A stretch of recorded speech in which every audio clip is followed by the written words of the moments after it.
perkenalkan nama saya Patricia Budalita Ramasubun, NIM B2131033. Di sini saya akan menjelaskan sedikit tentang gizi seimbang untuk ibu nifas. Pengertian masa nifas. Nifas adalah masa dimulai beberapa jam sesudah lahirnya plasenta selama 6 minggu.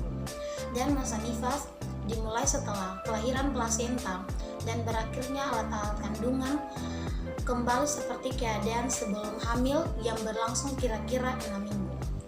Masa nifas merupakan masa selama persalinan dan segera setelah kelahirannya meliputi minggu-minggu berikutnya.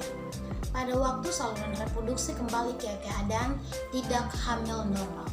Kebutuhan gizi masa nifas. Kebutuhan gizi masa nifas dan menyusui 25% yaitu untuk reproduksi ASI dan memenuhi kebutuhan cairan yang meningkat 3 kali daripada biasanya. Penambahan kalori pada ibu menyusui sebanyak 500 kalori tiap hari. Makanan yang dikonsumsi ibu berguna untuk melakukan aktivitas metabolisme cadangan dalam tubuh proses produksi ASI, serta sebagai ASI itu sendiri yang dikonsumsi bayi untuk pertumbuhan dan perkembangannya. Makanan yang dikonsumsi juga perlu memenuhi syarat-syarat seperti susunya harus seimbang, porsi yang cukup dan teratur, tidak terlalu asin, pedas, dan berlemak, tidak mengandung alkohol, nikotin, serta bahan pengawet dan pewarna. Menu makanan yang seimbang mengandung unsur-unsur seperti sumber tenaga, pembangun, pengatur, dan pelindung. Saat gizi yang diperlukan pada masa nifas. Sumber tenaga atau energi untuk pembakaran tubuh, pembentukan jaringan baru, penghemat protein. Saat gizi sebagai sumber karbohidrat terdiri dari beras, terigu, dan ubi. Sedangkan lemak dapat diperoleh dari hewan, lemak mentega, keju, dan nabati, kelapa sawit, minyak sayur, minyak kelapa, dan margarin. Sumber pembangun protein. Protein diperlukan untuk pertumbuhan dan penggantian sel-sel yang rusak atau mati. Protein dari makanan yang harus diubah menjadi asam amino sebelum diserap oleh mukosa, usus, dan dibawa ke hati melalui pembuluh darah vena portae.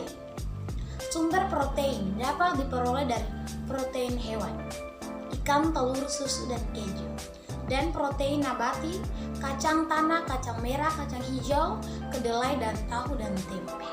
Mineral. Zat kapur untuk membentuk tulang, sumbernya dari susu, keju, kacang-kacangan, dan sayur berwarna hijau. Fosfor dibutuhkan untuk pembentukan kerangka dan gigi anak, sumbernya dari susu, keju, dan daging. Zat besi. Tambahan zat besi sangat penting dalam menyusui karena dibutuhkan untuk kenaikan sirkulasi darah dan serta menambahkan sel darah merah, sehingga daya angkut oksigen mencukupi kebutuhan. Sumber zat besi antara lain kuning telur, hati daging, kerangka ikan, kacang, dan sayur berwarna hijau. Yodium sangat penting untuk mencegah timbulnya kelemahan mental dan kekerdilan fisik yang serius. Sumbernya minyak ikan, ikan laut, dan garam beryodium. Kalsium. Ibu menyusui membutuhkan kalsium untuk pertumbuhan gigi anak. Sumbernya dari susu dan keju. Vitamin A. Pemberian vitamin A pada ibu nifas yang diberikan segera setelah lahirnya bayi sampai usia 60 bulan. Terbukti dapat menaikkan status vitamin A pada bayi usia 2 bulan sampai 6 bulan. Sehingga dengan pemberian suplementasi vitamin A pada ibu nifas dapat menurunkan risiko terjadinya gangguan kesehatan akibat kurangnya vitamin A seperti buta senja.